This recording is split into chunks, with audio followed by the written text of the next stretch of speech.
Hey, beautiful people. Welcome to Truth Talks, where we attempt to bridge the gap between generations with conversations that are all over the place. I swear we're giving you enough to argue about. You will not be disappointed. Today, we're trying to break down, why Trump's trying to free Diddy, why Pastor Jamal Bryant's calling out Cardi B, and if the word demonic is just being used too freely these days. Why are we just throwing it around everywhere? A lot of people would say, Dimitri, thank you for replacing Torre because you've done such a better job. But I'll let Torre tell you himself. Let me go find him. Truth Talk starts now.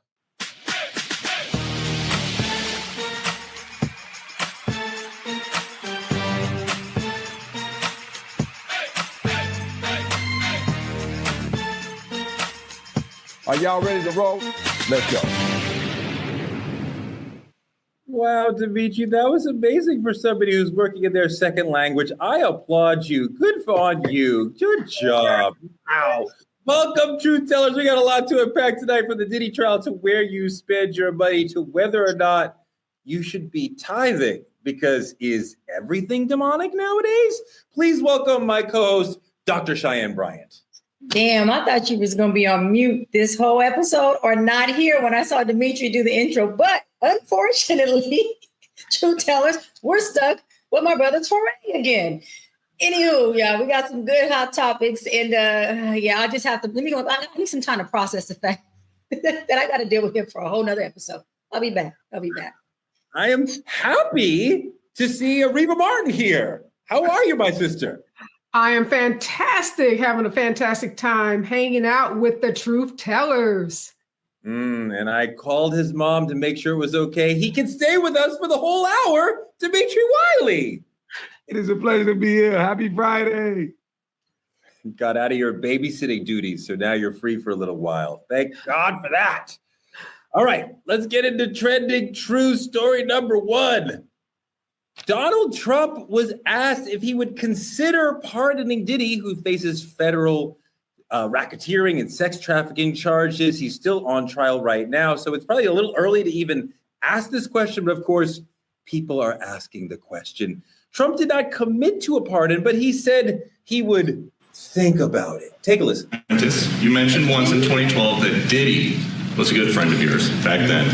He has since found himself in some very serious legal trouble. Yeah, that's true. Would you ever consider pardoning him? I know people are thinking about it. I know they're thinking about it. I think some people have been very close to asking.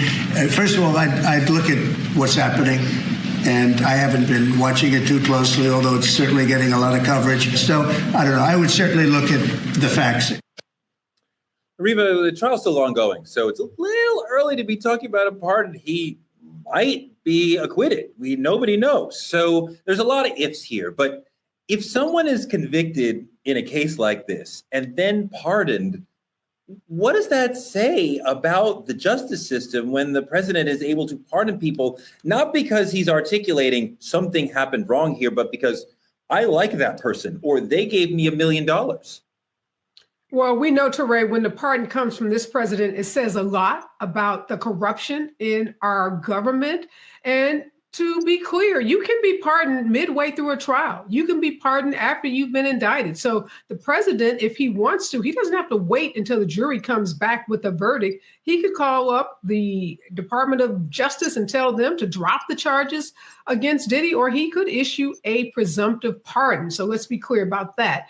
Next, this makes my stomach turn. When you think about Donald Trump and the pardons that he's done since he's been in office this term and his former term, he is number 3 on the list in terms of the number of pardons that have been issued. And as you said, not for people who served excessive time, say for low-level drug offenses or people who are caught up in our criminal justice system and are serving excessive time because they're Black or brown. But his pardons primarily are for his friends, for his political allies, allies. We saw that with the 1,500 insurrectionists that he pardoned pretty much on day one of his second term.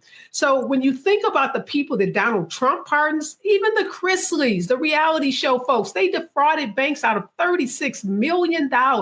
And they are walking away after serving just a fraction of their time. Meanwhile, you and I and everyone on this show and all of our audience know that there are Black folks serving life for stealing a pack of gum. So these pardons aren't justice. In this case of the Chrisleys, is white privilege.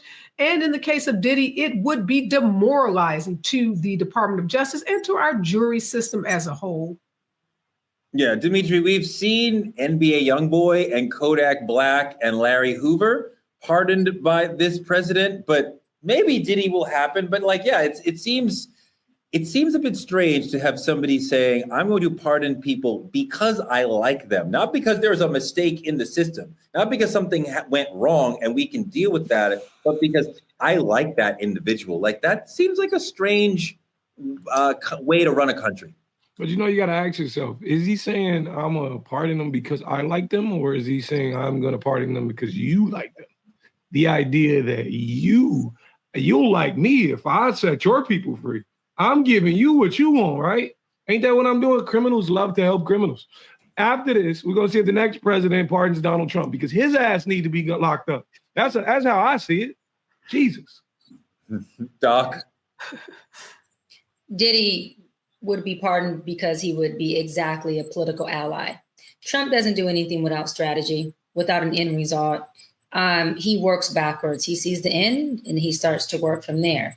And so when he says, I'm pardoning this person because I like him, it's because they can benefit me. I can benefit from them. And so we all know that, like Republicans do, which I don't blame them for this, they strategize. I do believe that he is looking at a strategy. And even if Diddy isn't a political ally today in 2025, you got to remember how quick people forget things. People are still playing R. Kelly's music all on the radio in their home. And so, in 2028, I think Diddy could be a really big ally for Trump if he gets out 2025 and has 2-3 years to redeem himself. Absolutely. And I also want to add this. I think Diddy's his team would be absolutely stupid to not at least ask to see if why would they not inquire for Trump to do it? If I was representing him, that'd be the first thing I try to do is, can you pardon him? And try to make some type of negotiation with Trump. There's absolutely a chance that Trump might pardon him. I don't think he really cares or even understands the law. I don't think he cares or understands the danger that this person could represent to the community. We were already talking allegedly about arson, extortion, bribery, throwing somebody off of a balcony, beating up a woman multiple times, which we've actually seen. So this is a violent person. And Cassie and Jane and many other people would be in significant danger, would feel themselves in significant danger if this person were pardoned. I would feel myself in danger if this person were pardoned. But I don't think Trump would even think about any of that, Ariva. I think he governs and handles this sort of thing entirely selfishly. How does this relate to me? What does this have to do for me? Without thinking about how it relates to other people. We should all be in fear, Teray, because of the insurrectionists, the Proud Boys, white supremacists who were pardoned by Donald Trump, including individuals that were responsible for the deaths of police officers. Trump, as you just said, doesn't care. And let's talk about money. A couple of the people that were pardoned recently by Donald Trump, we know that one of the individuals, again, was charged and convicted of defrauding the government out of payroll taxes for employees. His mother donated $1 million to the Trump campaign. The daughter of the Chrisleys was very big in the RNC during the campaign for Donald Trump, spoke at the Republican National Convention, led a group of women for Trump. So we cannot forget the monetary role that is so prevalent in a lot of these pardons, because Trump directly, the party, the RNC, the Republican Party, benefiting monetarily. So it is pay for play. The White House is open. And if you got $1 million to donate to the campaign and you want someone out of jail, you better donate that $1 million and put your application in, because unlike times we've ever seen before, this government is selling those pardons. That's 100% right. If you have $1 million, you can get anybody out of prison. And that's a kind of a disgusting way to run a government and a Bureau of Prisons that has nothing to do with fairness or equality, that has to do with the privatization of the White House, the selling of the White House, the Trump way of monetizing the presidency, which is completely not democratic and what we're supposed to do. And of course, Black people are going to lose out in that exchange all the time.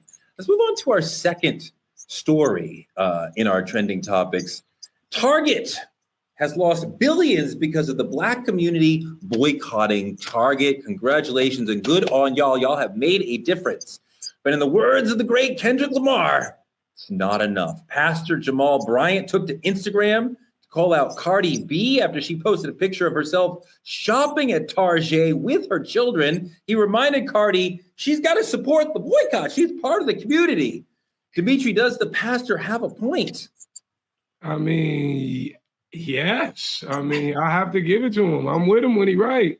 I mean, the time is now to take a stand. And I feel like with Cardi B being as influential as she is, this is a big deal. Bigger than, she's not just your average Joe. This is not just a lady walking the street. This is someone who impacts millions by a random thing she posts. Even if you're gonna do it, why you gotta post it, Cardi? You're letting me down.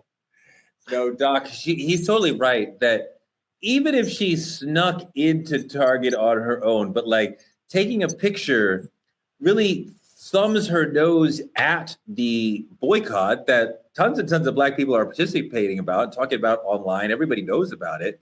So why she's going against it when she's usually like down with the community, the things that we're trying to do, I don't understand what she's doing.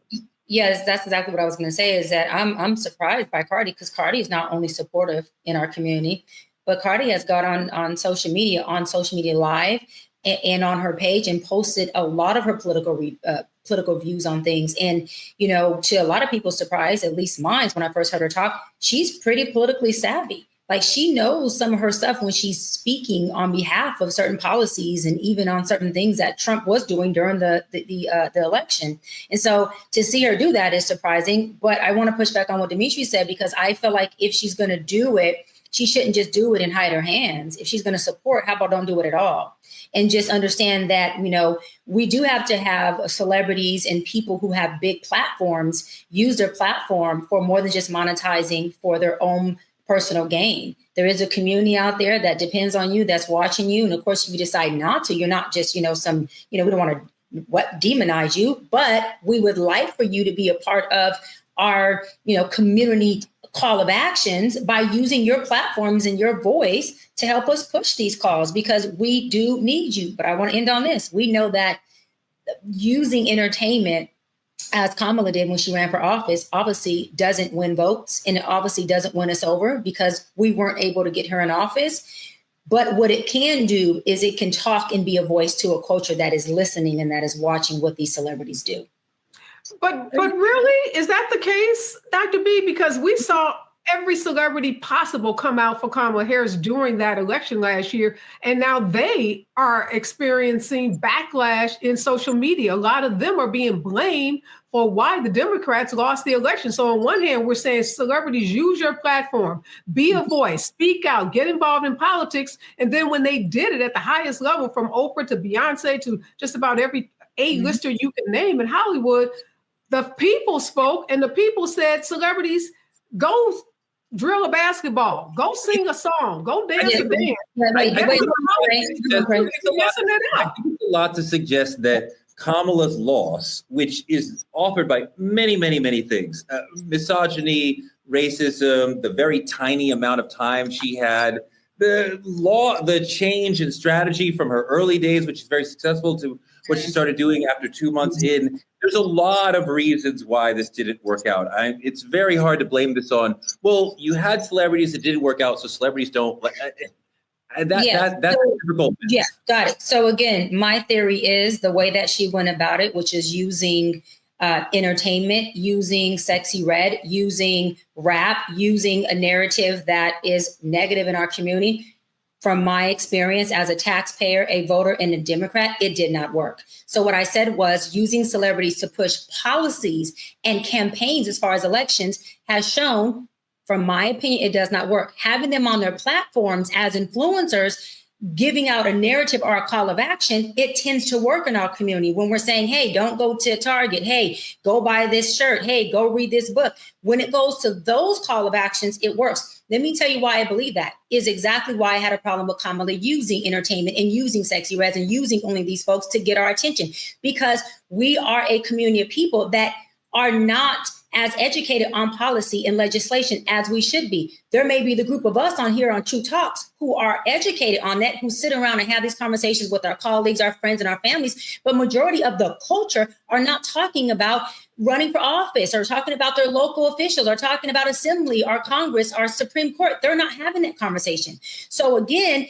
if we're going to be talking to our people about politics and legislation, we first have to educate them so they know what running for office looks like. It's not an entertainment thing. It's policies, legislation. It's who is going to help you, your community, your household collectively get to a place of a better quality of life.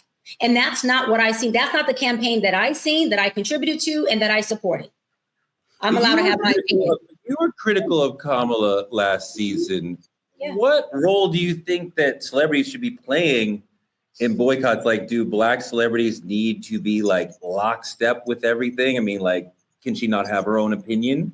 So I don't think Black celebrities just have a responsibility to be a community leader. Some of them want to be actors and rappers, and that's just what they want to be. And that's okay if that's their choice. I believe that whatever platform you have, we as people have a responsibility to, even if it's our local community, whether it's our neighborhood, our household, our local organizations, to do something that benefits at least us as a culture, us as a group of people. So again, I don't want to put it on them like they have to, because people have a free will. They have the freedom to do what they choose. What I would like to say is I offer that they use their platform to align with some of our call of actions, to align with some of our issues, like Pastor Jamal Bryant, and support what we're doing, because who do you think supports them? How do you think they became platinum? How do you think they became a celebrity? How do you think that they're being paid? We are the biggest consumers. So we're keeping their album alive. We're keeping their movie alive. We're keeping their merch alive. We're keeping their product alive, because we as Black people spend the most money on their products.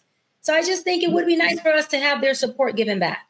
It's not just that it'll be nice. I think we in one of the biggest attack on Blacks and brown culture in recent history, like by far. We need every single celebrity we can get to be on one band, one sound. Like I do understand what you're saying, Dr. Bryant. There is celebrities who just want to be actors and rappers and singers. But the thing about it is, you do understand you have influence. And I wasn't saying Cardi B should go, hide her hand to any degree, but do not use the influence to go against everything we're fighting for. At least don't use it to go against everything. And that's all I'm saying. See, I don't want them to go against what we're doing, but I think the notion that we need or should have celebrities to forward political messages is completely misunderstanding the whole situation. I agree. I don't think it's about forwarding political messages. This is about creating reform for Black people, Black culture. Like, this whole Target thing was to push against people who don't support us. This was to me, it's less political and more cultural change for me. I don't think the problem is whether or not celebrities who we know for singing, rapping, acting are carrying the message. We have political leaders and activists who can speak to our political needs, and we should be leaning more on them rather than caring about celebrities and what they have to say.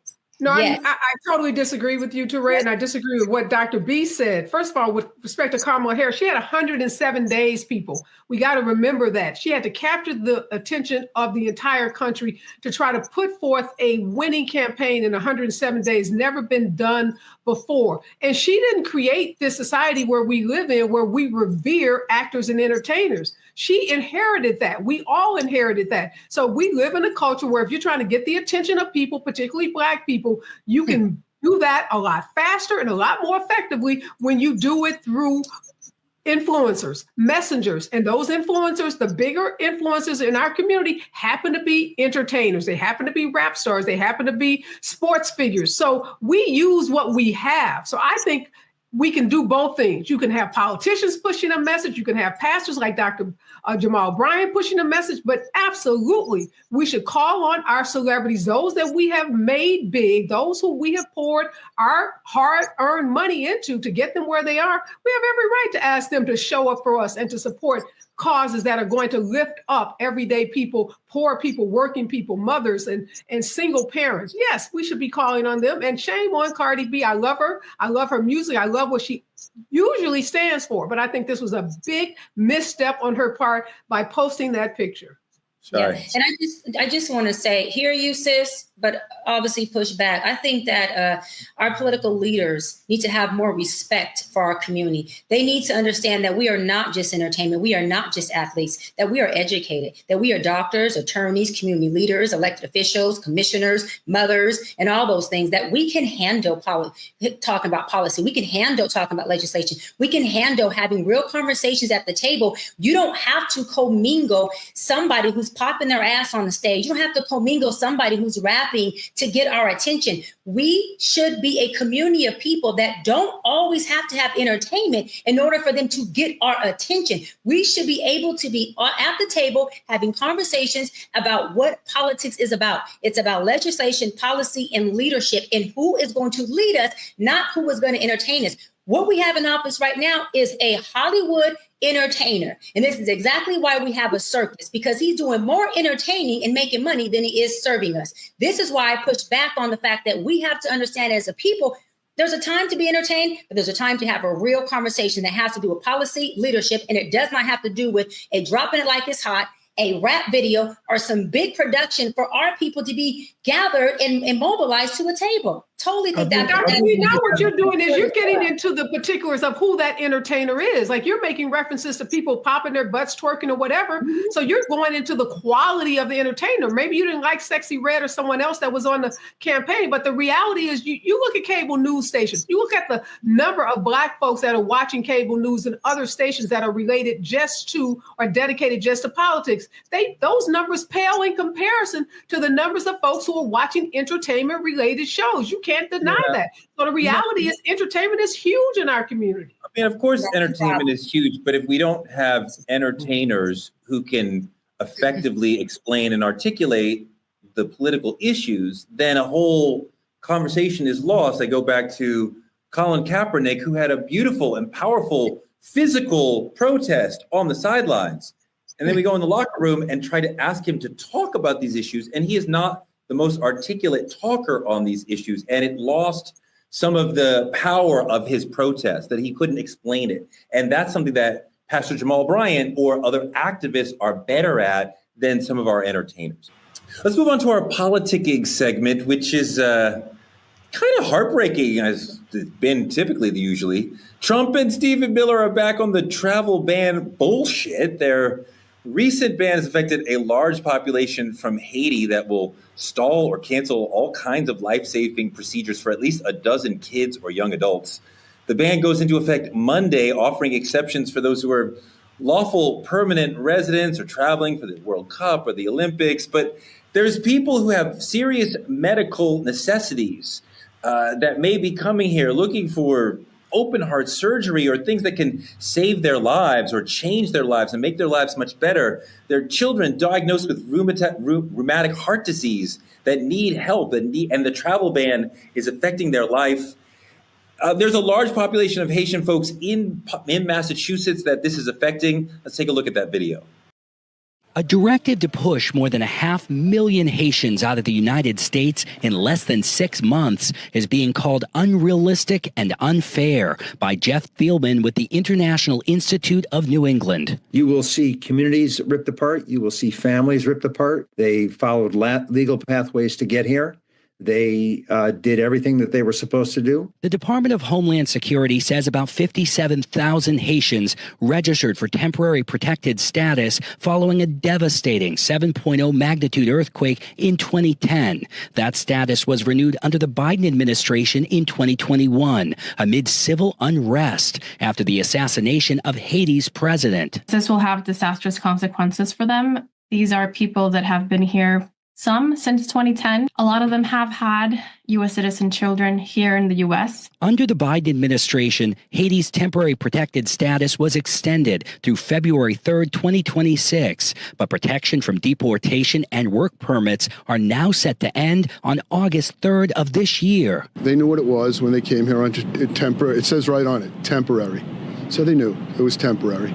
And the temporary is over. Louis Murray, chairman of Bostonians Against Sanctuary Cities, is applauding the Trump administration for following through on mass deportation promises and scaling back the use of temporary protected status. The Haitians have had a chance now since the 2010 earthquake to kind of get their act together, and now we have a chance they can go back safely and rebuild their lives. America has a long history of turning Haitians away in the most dire human circumstances, really sad stories.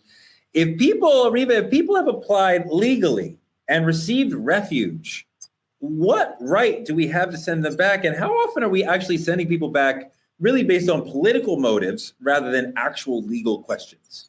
Well, Teray, before Donald Trump became the president, if you were a legal resident of the United States, if you had migrated here and you had done everything required by you, by law, to become a resident, you didn't have anything to worry about. But all that changed when we being the country, elected Donald Trump as president. And look, when people show you who they are, believe them. And he showed us when he was running, he told us what he was going to do as it relates to immigrants. And I guess what some of his voters are now saying is they didn't understand that he was going to trample on the constitutional rights of individuals here. He was going to totally disobey their due process rights and basically decide to make the lives of Black and brown immigrants in this country a living hell. He's always had a disdain for Black and brown immigrants in a way that we don't see. He has towards like white South Africans who he has embraced, who he's opened his arms to, who he has, applauded and brought them into this country. So this is the same old Trump 2.0, racist Trump 2.0. The travel ban is another just demonstration of his anti-Blackness and his disdain for people of color. Dimitri. He's saying, it's okay, you can go back home and die. Imagine a policy ignoring the pulse of a dying child. And I hear you, Ms. Martin, I hear you when you say, this country is currently saying, I didn't understand what he meant and what he was going to. A lot of these motherfuckers understood. A lot of these motherfuckers knew exactly what this meant, and they agree with it. And that was the problem. A lot of people knew, and now that it's in effect, they just clapping behind closed doors. A lot of motherfuckers knew, and I think that's the problem. Doc. Yeah, I just think it's completely inhumane. Completely inhumane. Again, I'm one who believes healthcare is a human right. Mental health is a human right. And then the dude who was in the video says they've had enough time to go back to their country and get their lives together. That is the epitome of the white privilege, the white supremacy, the systemic racist mindset, the strong disconnect from anything outside of being white, the bubble they live in. You want these people to go back to their country that is third world, underprivileged, under-resourced, and dismantled to get their life together? Come on, buddy. You understand what's going on here. You don't want anything that looks different than you, that cannot benefit you from money or power, being in what you believe is your country, not our country.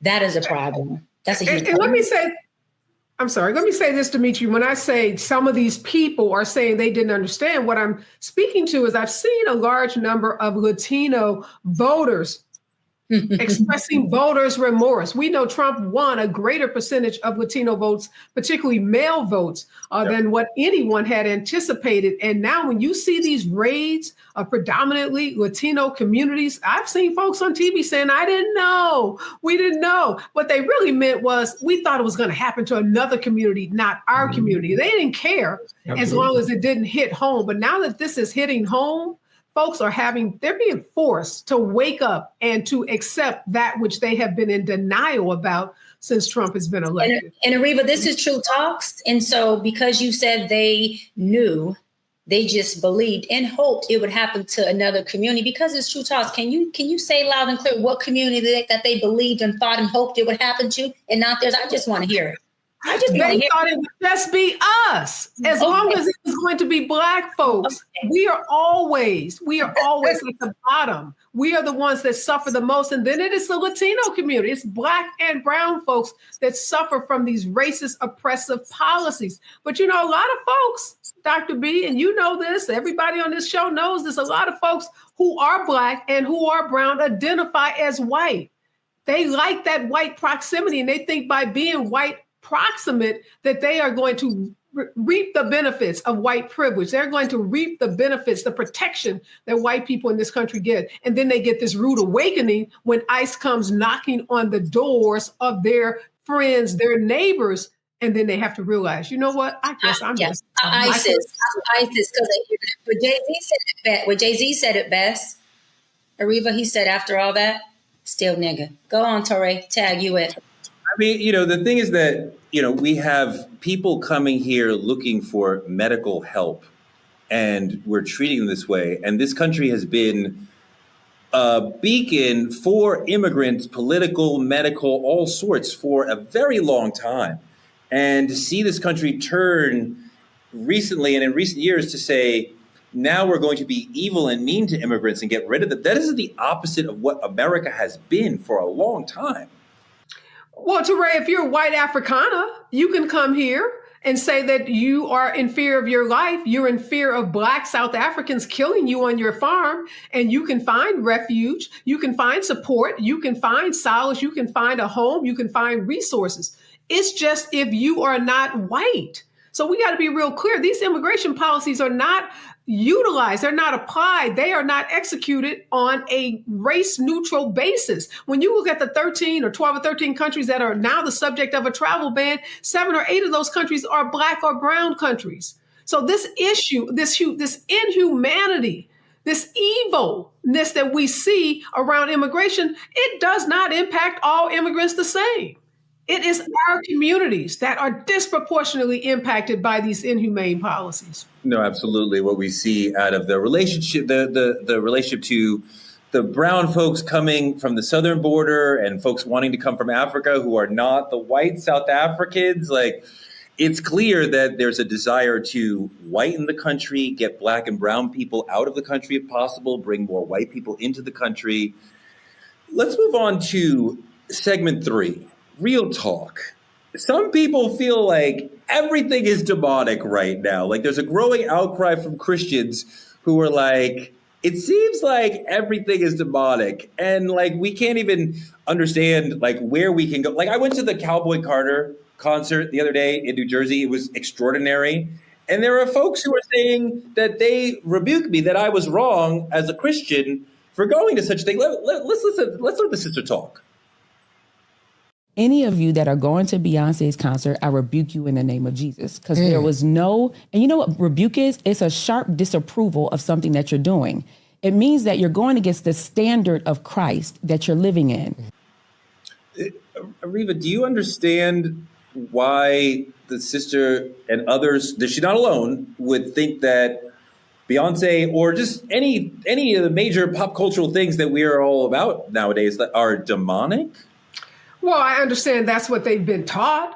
I understand that if you grow up in certain Black churches, you have been taught that. I had a friend who told me the very same thing, that she told her mom she was going to the Cowboy Carter concert, and her mother told her that it was demonic and that Beyonce basically was the devil. And, I feel sorry for a lot of these Christians, Teray, because they've been brainwashed. They have been misled. They have been taught the Bible by people who themselves don't even understand the Bible, who cherry pick and take very literally certain verses from the Bible to fit their own narrative, to fit their own agenda, to fit their own, ideology, without regard for the harm that it causes. So I can understand why this woman and others are scratching their heads. They're confused. They don't know what to believe because they've been fed a bunch of disinformation, and it's harmful to our community. Dimitri, I don't want to pile on Beyonce or Cowboy Carter because the folks we're talking about are seeing demonic influence in all over the place, right? In all sorts of culture and all sorts of capitalism, what have you, all over America. So it's much more than Beyonce. But do you understand why folks are seeing demonic influence in all sorts of things? People look for patterns, honestly. I think that's the nature of being human. You look for patterns in what you see. Oh, I seen this thing here, and I seen this hand sign here, and they use that over there as well. And we tied together. In all actuality, I think it's a discomfort with power more than anything. I think people look at the influence that others actually have, like Beyonce and her ability to put 50,000 people in a stadium at one time and be like, oh, this can't be God ordained because this is too powerful, in my opinion, whether it's a feminine nature or just a business nature. Anything to that degree is going to be labeled as the devil's work. But God gives love too. God wants you to have things as well. And, God preaches power. Beyonce is so sweet and nice. Her whole thing is I am mother, I am protector, I am lover. I love you. I don't know. I could see it. I could see the idea with other people better, but maybe I have no understanding because I went to Emory in Atlanta and there was a very robust and beautiful Black Greek scene. We got to know most of the Divine Nine organizations on that campus and on the AUC campus as well. And I found these organizations to be really powerful, really inspiring, really interesting. And yet some folks in the community we're talking about are saying the Divine Nine also has demonic things that are holding you back from your relationship with the Lord. Let's see the sister talk about wanting to leave or feeling a need, feeling called to leave sororities so that she could be fully present for her marriage. Roll that. One of the other things was Delta. And he specifically said, I can't put you in covenant with your husband until you break the covenant with Delta. Yes, that's what you said. Mm-hmm. And I didn't know what the Lord was talking about. I'm like, who in covenant with Delta? What is a covenant? What that got to do with my husband? Lord, you speaking another language to me. But even though I didn't understand what the Lord was talking about, I knew I still have to be obedient and come out. I understood that, denounce. Yeah. So you didn't understand why. I didn't understand why. Yeah. No, I had no idea why. Even when God was telling me to denounce, I said, but why?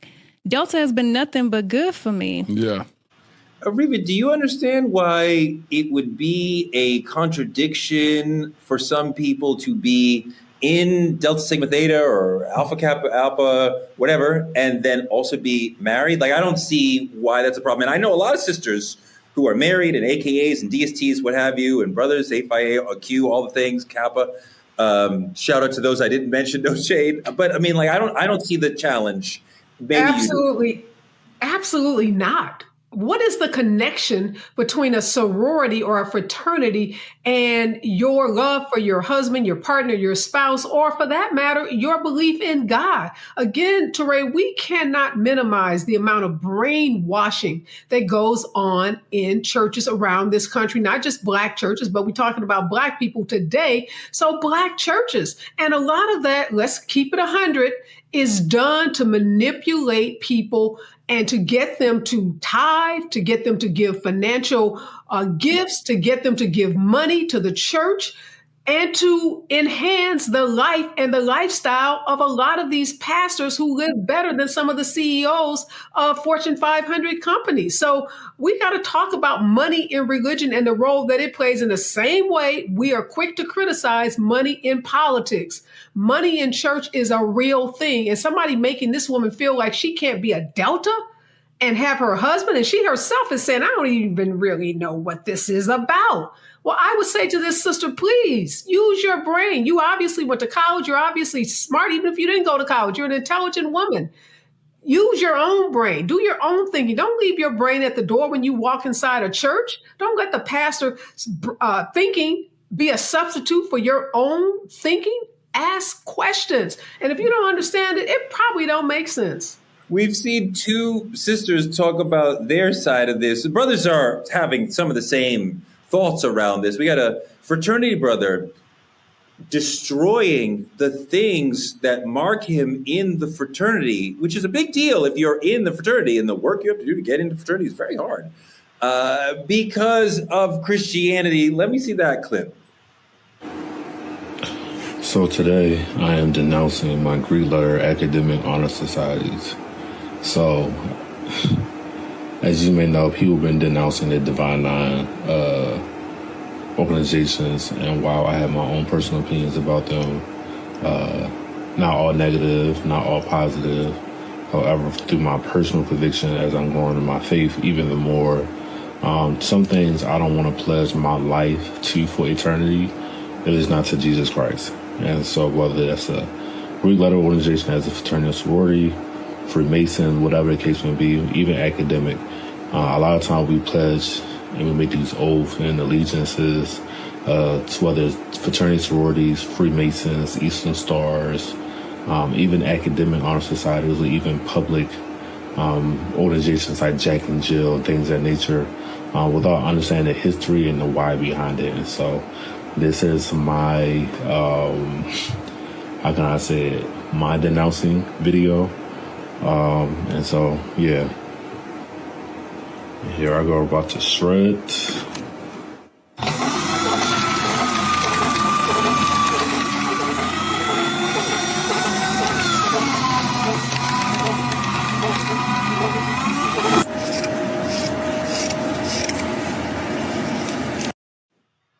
Doc, that was really hard for me to watch because I think that what he did, I was close to several brothers who pledged Q, and it takes a lot physically and mentally and emotionally to get into the organization. You don't just sign up and join. You are hazed. You have pledged. You hazed. You went through that, took a blood oath to see. And I understand Christianity is incredibly important to the brother, but damn.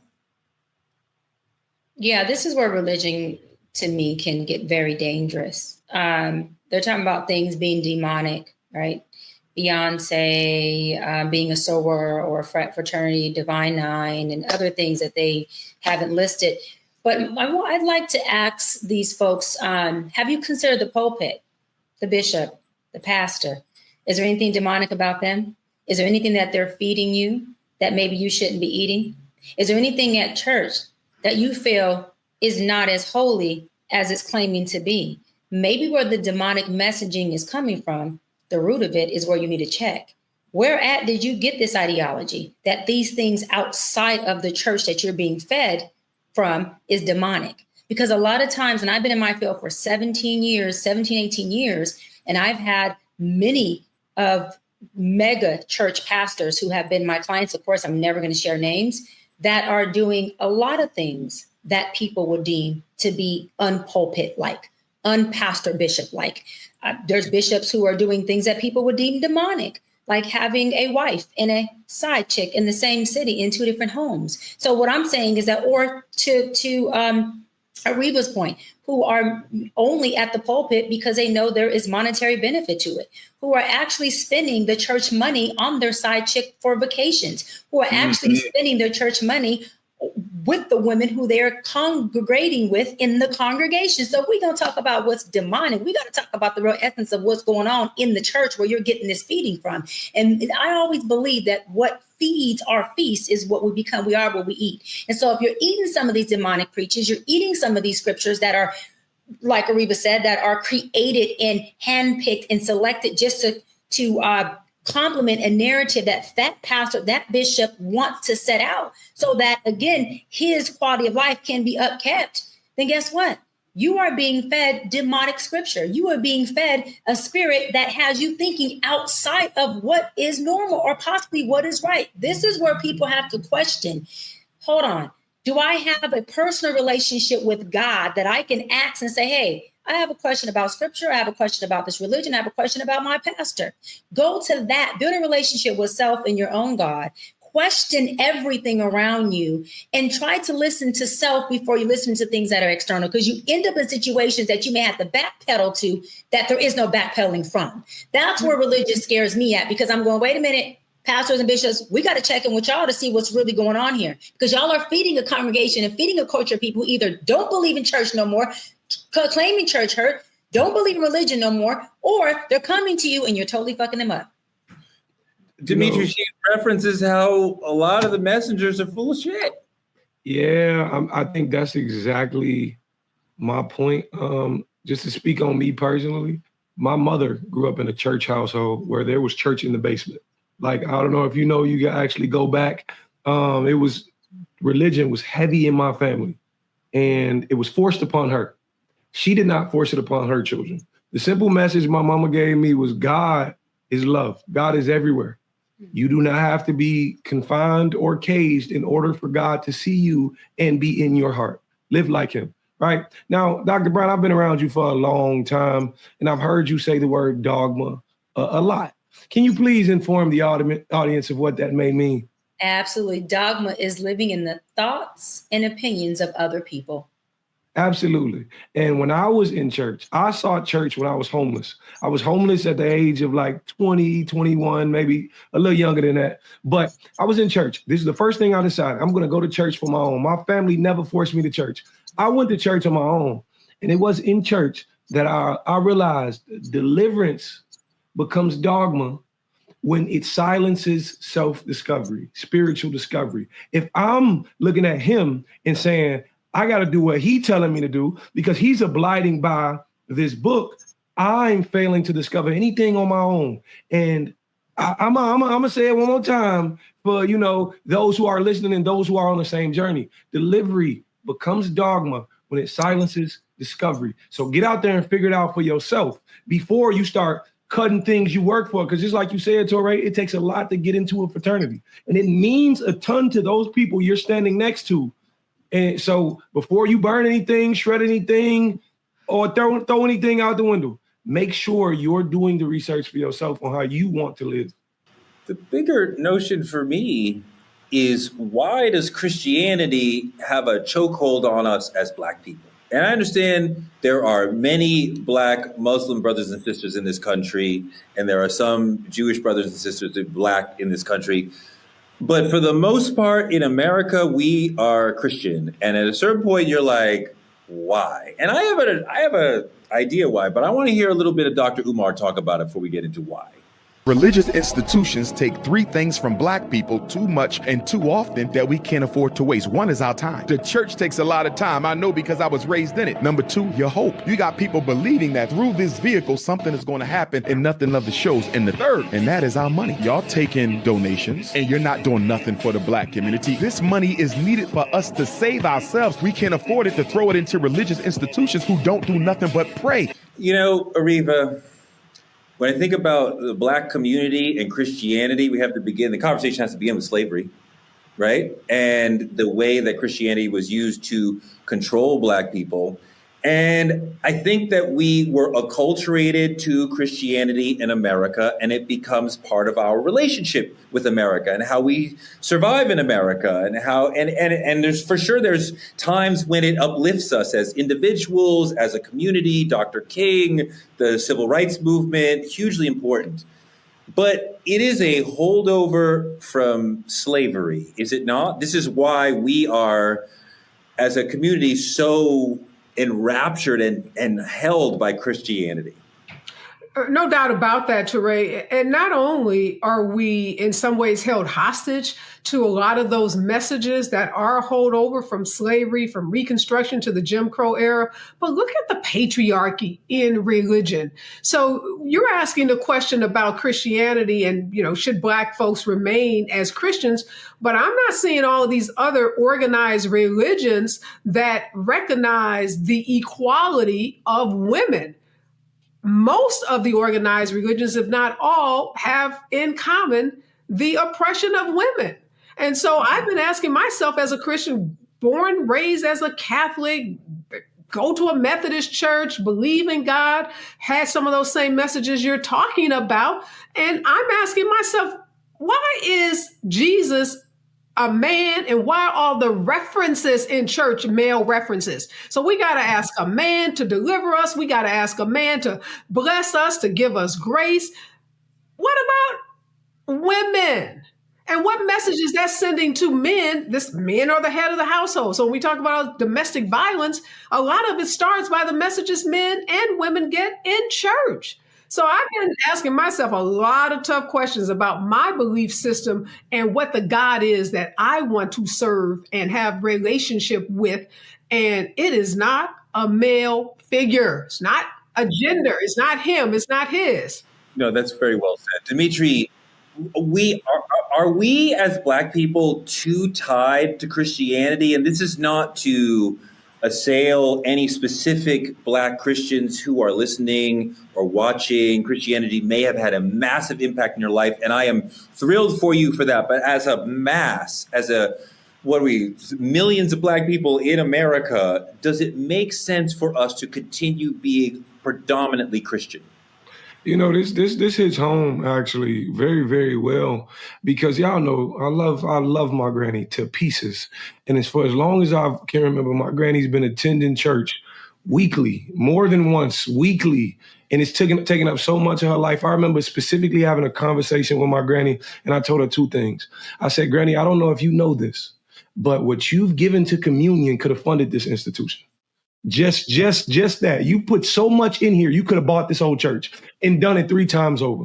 I told my granny, I remember telling her one thing. I said, Granny, you could believe in God and still outgrow this building. I don't know if you know that. Your belief does not end the moment you walk out this door. I said, Granny, you tie your life to this. And for those who know my granny's story, I used to question it all the time, because I used to be like, if my granny's so faithful in her religion, why does she get to sit and struggle? Why is it that she's not living like the preacher living, or like the pastor living, or like, and it used to amaze me. But yes, I believe we tie ourselves too close to religion, and we fail to see what we must discover on our own in terms of spirituality. D, I think some of y'all, Gen Zers and the younger millennials, are actually leaving the church. We have a video about that. I want to see the video and then get your opinion on that. Studies show an exodus of younger generations from the church. Here's their take on why. I'm probably the only person my age group in the church. Everybody else was like 40s, 50s, 60s, 70s. Why do you think that is? We're doing things the same way we've been doing them in the 40s and the 30s, and young people are just not connecting with that. I'm not sure why he's saying that it's only young people. Yeah, Teray, I'm not a Gen Z, but I have 3 in my house. I have 2 and 1 millennial in my household. And for them, they straight call it pimping. They say they call a lot of pastors pulpit pimps. And they believe that church has evolved to that, has devolved to that, and that they can't trust the messengers in these pulpits when they go on social media and they're in their private jets flying to their islands. And again, nobody's begrudging them for being successful, but if you're being successful on the backs of Granny, Dimitri's granny, if you're taking the Social Security dollars from fixed income folks like, Black folks who we know in our community who are giving their last dime, and you're flaunting that, you're flying around in a private jet, you're living in mansions, there's something wrong with that. And we need to call that out, whether you call them pulpit pimps or just straight up fraudsters. Dimitri, are we seeing a a lot of people around your age, a little older, a little younger, like leaving church, not thinking about religion, like moving away from that entirely? Absolutely. It's you either moving away from it entirely, or you study it on your own accord and interpreting your own meaning. I know a lot of people who have Bible study online, like off church, outside of this building, I remember going to church, man. One of the biggest things that like noted me was like, it was like communion going around, pass the plate. They start using Cash App, Apple Pay, Zelle, Venmo, all these things. And these pastors these days got more Instagram followers than me. Like it's not making sense. And I think that alone, the influence, we've looked at it and said, how do I know I can trust you? I understand you telling me buy into the book, but how do I know I can trust you? And with social media making it so prevalent into other people's lives, we get to see what your pastor do. You get to hear the whispers in the church and XYZ. So absolutely, we've listened, and we weren't forced by our parents how our parents was forced by theirs. Doc, I wonder what you think of that he's saying that Gen Zers are leaving the church. I wonder if you're seeing that, but he's talking about they still want spiritual education. They still want an inner life. They are searching for that outside of the institution. They are finding it on their own. So they're not abandoning their spiritual life. They're abandoning the church. Are you seeing that from younger folks? Yeah, they want traditional leadership. They want leaders who aren't out painting the town red like them. They want leaders who aren't out till 2, 3, 4, 5 a.m., doing the same type of sinning that they're doing. Now, is it realistic? Maybe not, because everyone's human. But I believe, and I know growing up Catholic and then transitioning to non-denomination Christian, that there was a time where the pulpit at least had a certain level of honoring and admiration that you could have for the person who was feeding you word and a person who was leading you that looked like they had a stable family, where it wasn't the church's business, again, that the pastor is sleeping with the side chick or the pastor's on wife number 4. And then, he's doing these things that are human, but also are not very pulpitish. And now that may sound judgmental. And I'm just telling you what I'm hearing, because I have Bible study at my home every 2 weeks on Monday. My bishop comes here.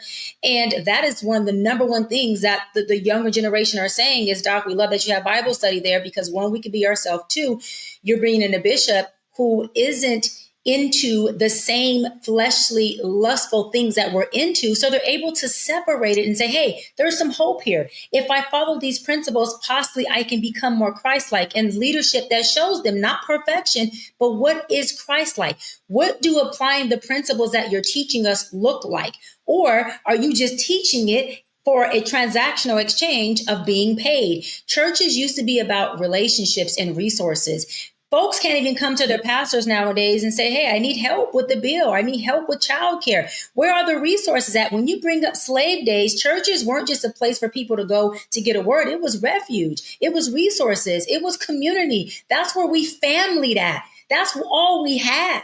We don't have that today whatsoever. We just have folks that come, they're getting a word, and they have no leadership whatsoever. I just wonder if the message, the spiritual message that's coming from Christianity is still valuable for Black people on a political level. It may work on a spiritual level in terms of guiding your life, but does it work on a political level the way it worked when it was the civil rights movement, when it was delivering us from other tribulations we've been through and traumas we've been through? But we'll see. All right. Fantastic show. Thank you guys so much for rocking with us and giving your heart and your soul in this whole episode. I really appreciate it.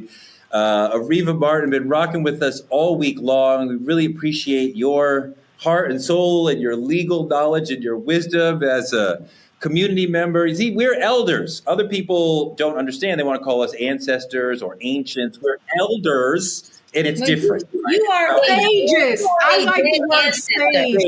Sage. You're sages. Areva is a mature woman. You are a resurrected ancestor. Baby, you old. Don't even put her in the same. She cannot coexist with you. Two different people. Don't pair my sis with you. She's going to say you're an old boy, which actually people have said that before. I wouldn't give you that. I wouldn't give you that nice of a compliment. I was, not that nice of a compliment. No. That's our show for tonight. Like, comment, and subscribe on our YouTube channel at Truth Talks Live. Continue to watch us simulcasting right here on the Black Star Network after Roland Martin Unfiltered. Support Black media at Cash App, Truth Talks Live. Support us by advertising on the show and reach our over 10 million person viewing audience across all our social platforms. Small businesses and influencers can partner with us by visiting truthtalkslive.com and become a VIP member of the Truth Lounge and work with us by clicking any co-host room. Get in there and find out what those people are really all about. Truth Talks is here for you weeknights, 8 p.m. EST, 8 p.m. PST on the West Coast. We will be here tomorrow, and we will have Judge Lauren Lakes with us next week. Good night, y'all. Stop calling everything demonic. All right.